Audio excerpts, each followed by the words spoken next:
Hello everyone, welcome back to our channel Raj tech tools YouTube channel. Friends, ఈ వీడియోలో మనం CMOS battery settings change అయిపోతే బయోస్లోకి వెళ్ళి మనం డేట్ అండ్ టైం ఏ విధంగా సెట్ చేసుకోవాలి అనేది అయితే ఇప్పుడు ఈ వీడియోలో మనం చూసి తెలుసుకుందామండి. సిమోస్ బ్యాటరీ ఫెయిల్ అయినప్పుడల్లా మీకు డేట్ అండ్ టైం చేంజ్ అయిపోతూ ఉంటుంది. ఇలాంటి పాపప్ అయితే మీకు మానిటర్ పైన డిస్ప్లే అవుతూ ఉంటుంది. ఇలాంటిది మళ్ళీ రిపీట్ కాకుండా ఉండటానికి అసలు ముందు ఫస్ట్ ఇలాంటి ప్రాబ్లం ఎందుకు వచ్చిందంటే, సిమోస్ బ్యాటరీలో ఉన్న వోల్టేజ్ మొత్తం జీరో అయిపోయినప్పుడు మీకు ఇలాంటి ఇష్యూ అయితే వస్తుందండి.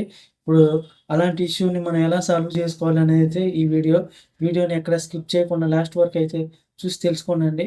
ఇలాంటి ప్రాబ్లం వచ్చినప్పుడు ముందు సిమోస్ బ్యాటరీని మీ పీసీబీలో నుంచి బయటికి తీసి, పీసీబీలో నుంచి బయటికి తీసిన తర్వాత సిమోస్ బ్యాటరీని చెక్ చేయాలండి, వోల్టేజ్ ఎంత ఉందో అనేది.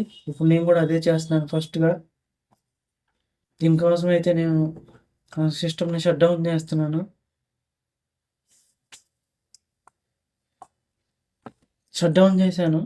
చేసిన తర్వాత నేను ఇందులో ఉన్న బ్యాటరీని అయితే బయటికి తీస్తున్నాను, సిమోస్ బ్యాటరీని.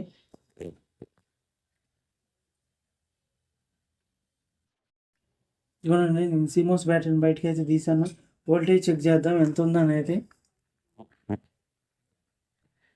దీనికోసం అయితే మల్టీమీటర్ని నేను 20 వోల్ట్స్ రేంజ్లో అయితే పెట్టాను.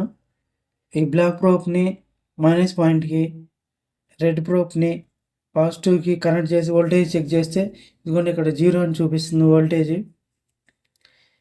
ఇప్పుడు ఈ జీరో వోల్టేజ్ ఉంది కాబట్టి బ్యాటరీ పనికిరాదండి. దీని ప్లేస్లో కొత్త న్యూ బ్యాటరీ వేసి మనం ఆన్ చేసుకుంటే మీకు సిస్టమ్ అయితే ఆన్ అవుతుంది.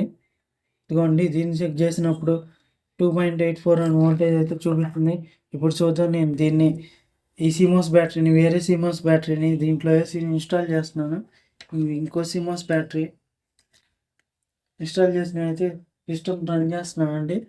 మళ్ళీ ఆన్ చేస్తున్నాను.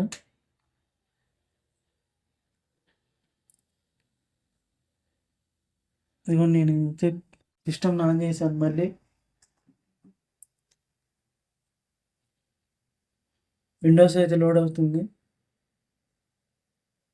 ఇదిగోండి, మనకి లోగోస్ రావటం అయితే జరిగింది. ఇప్పుడు ప్లస్ F1 అంటున్నాడు. నేను F1 ప్రెస్ చేశాను. ఇక్కడ బయోస్లోకి వచ్చిన తర్వాత స్టాండర్డ్ బయోస్ ఫీచర్స్ అని ఉంది కదా, దానిపైన అయితే నేను ఎంటర్ చేశాను. ఇక్కడ డేట్ అండ్ టైమ్ ఇవ్వాలి. ఇక్కడ నేను డిఫాల్ట్గా అదే ఉంచుతున్నాను. ఇప్పుడు నేను డేటాని సేవ్ చేశాను. ఎంటర్ అన్నాను, ఓకే అన్నాను. డేటా అయితే సేవ్ అయిపోయింది. ఇప్పుడు చూద్దాం మనకి విండోస్ ఏ విధంగా ఓపెన్ అవుతుందా, లేకపోతే ఇందాక పాపప్ తోటి ఓపెన్ అవుతుందా అనేది.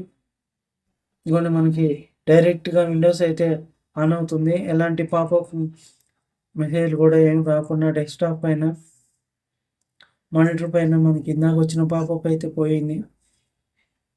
చూద్దాం ఇప్పుడు మళ్ళీ ఇంకోసారి రీస్టార్ట్ చేసి. ఇవ్వండి, ఇక్కడ నేను మళ్ళీ సిస్టమ్ నేను రీస్టార్ట్ అయితే చేస్తున్నాను. ఎందుకు చేస్తున్నాను అంటే, ఇందాట్లాగా మానిటర్ పైన మెసేజ్ చూపిస్తుందా సిమోస్ బ్యాటరీ ఫెయిల్ అయిందని అనే దానికోసం అయితే నేనైతే రీస్టార్ట్ చేస్తున్నాను. నేను రీస్టార్ట్ అయితే చేశానండి. రీస్టార్ట్ అవుతుంది నా సిస్టమ్ అయితే. సిమోస్ బ్యాటరీలో వోల్టేజ్ 3 వోల్ట్స్ అయితే ఉంటుందండి. ఈ 3 వోల్ట్స్ కంటే తక్కువగా ఉంటే మీకు ఇలాంటి ఇష్యూ అయితే వస్తుంది. దాన్ని మీరు గమనించుకొని సిమోస్ బ్యాటరీ వోల్టేజ్ జీరో అయిపోతే అప్పుడు మాత్రం ఇట్లా న్యూ సిమోస్ బ్యాటరీని మీరు రీఇన్స్టాల్ చేసుకుంటే మీకు ఇష్యూ అయితే సాల్వ్ అయిపోతుందండి. ఇదిగోండి, ఇక్కడ మనకి మానిటర్ పైన ఇందాట్లో ఫస్ట్ లాగా పాపప్ మెసేజ్లు కానీ అలాంటివి ఏమి లేకుండా సిమోస్ బ్యాటరీ ఫెయిల్ అయిందని అలాంటి మానిటర్ పైన మెసేజ్లు ఏమి చూపించట్లేదు. డైరెక్ట్గా విండోస్లోకి అయితే వచ్చేసింది. నాకైతే ఇక్కడ విండోస్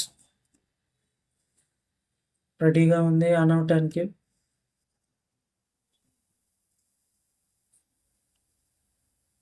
ఈ విధంగా మీరు సిమోస్ బ్యాటరీని చెక్ చేసుకొని వోల్టేజ్ 3 వోల్ట్స్ స్టాండర్డ్గా ఉండేలా చూసుకోవాలి. అంతకంటే తక్కువగా ఉంటే మీకు ఇలాంటి ఇష్యూ అయితే వస్తుంది.